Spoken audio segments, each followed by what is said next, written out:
The invitation spread across the Helia Concord like wildfire through dry grass. Humans had been in the galaxy for less than 2 standard cycles, and already they carried a reputation. Deathworld.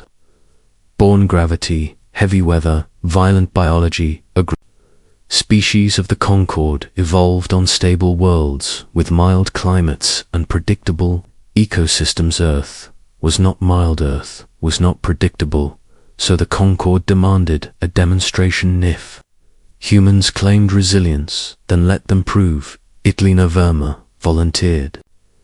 Before the diplomats could stop, Hershey was 18, compact, quiet, dark hair, tied back, tight, no powered armor, no weapons, just standard combat fabric, and her own body.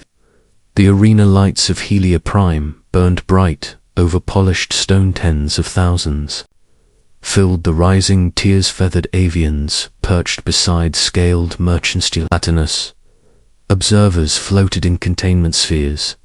In the center stood Lena. Across from her, the gate opened. A Threxian warform stepped into view. 8 feet tall, triple-jointed, legs for blade-edged forelimbs, exoskeleton, dense as starship plating. The Threxians were not cruel, but they were proud. They believed strength should be visibly in. The human looked fragile, the signal tone echoed.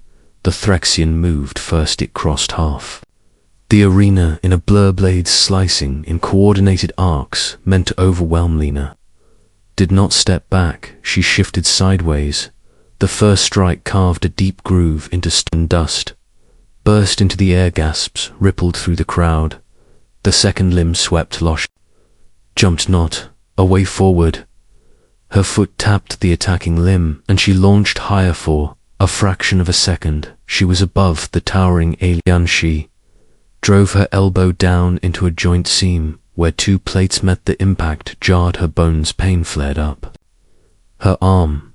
The Threxian hissed, not injured, but surprised. It spun with startling speed. A back limb clipped her shoulder and sent her skidding across the floor. Heat burned along her skin, her shoulder throbbed. She rolled to her feet before the follow-up strike landed. The Concord commentators projected probabilities in glowing script above the arena. Human structural integrity decreasing, Threxian advantage significant. Lena inhaled, slowly exhaled. Pain meant she was still conscious, still thinking. The Threxian advanced to get more cautious, now testing one blade.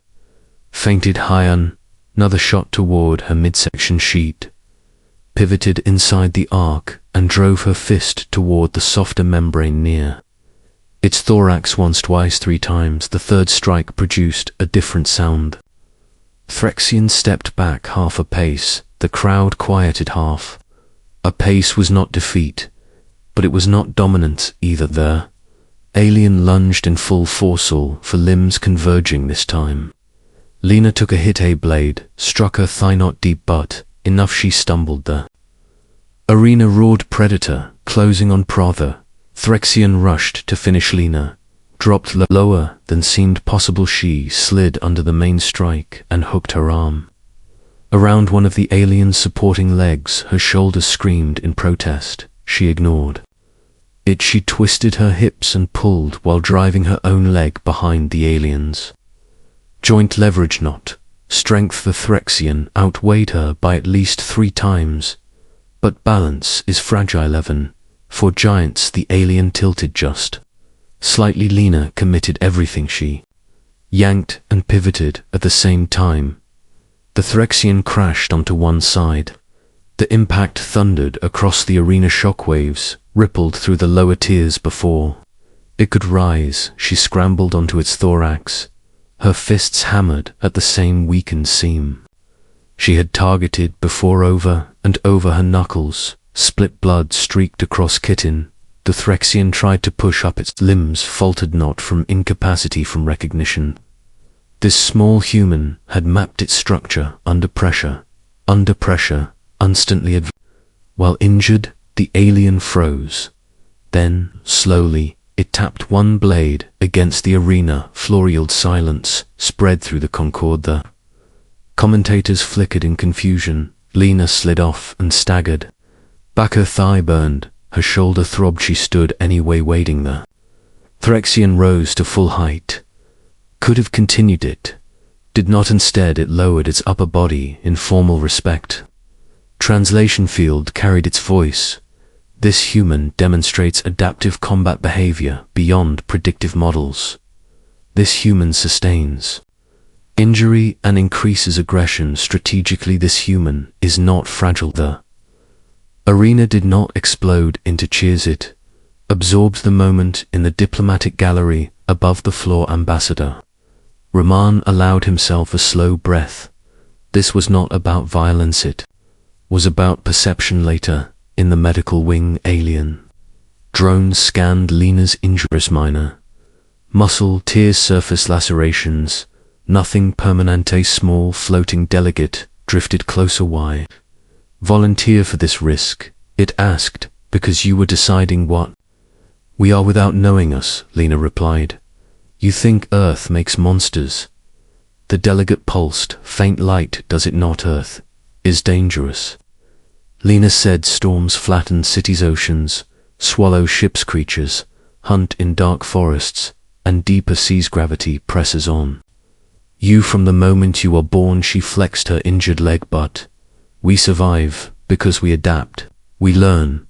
We cooperate. When something knocks us down, we study it. Then we stand back up. Across Helia, prime recordings of the fight replayed. Analysts slowed the frames where she stepped forward instead of retreating. Military observers examined her use of leverage. Cultural scholars focused on her refusal to panic. The narrative shifted. Humans were not reckless savages. Humans were pressure-trained problem solvers. Within weeks, Phyrexian commanders requested joint training exercises. Strayed routes, expanded scientific exchanges, accelerated. The phrase Deathworlder girl changed meaning. No longer meant unpredictable. Threat. It meant resilient. A lion, a quiet observation deck overlooking the curve of Helia Prime. Lena stood beside Ambassador Roman. Stars glittered beyond the station shield. You understand what you changed? He asked. She shrugged lightly. Just fought. You showed them something deeper. He said. You showed them that humanity does not break. Iselina watched a Phyrexian vessel depart the docking ring. Back home, she said. Kids train in crowded gyms. The farmers wrestle failing machines. Researchers handle pathogens that would terrify most species. Divers descend into crushing depths for discovery. Climbers scale frozen cliffs for no reason except to see if they can. We call it normal. Roman smiled. That is why they feared. Earthlina rested her arms on the railing. Maybe fear is not always bad, she said. Fear can become respect, and respect can become trust. The Concord had wanted to see a Deathworlder girl fight. They expected chaos. They expected brutality without controlance. They witnessed calculation inside courage, pain endured without surrender. Without surrender. Riff was an ordinary human. If this was what Earth considered young, then the galaxy understood a simple truth. Humanity was not terrifying because it sought destruction. Humanity was formidable because it refused to stay down, and a species that refuses to stay down is a species worth standing beside. Asterisk.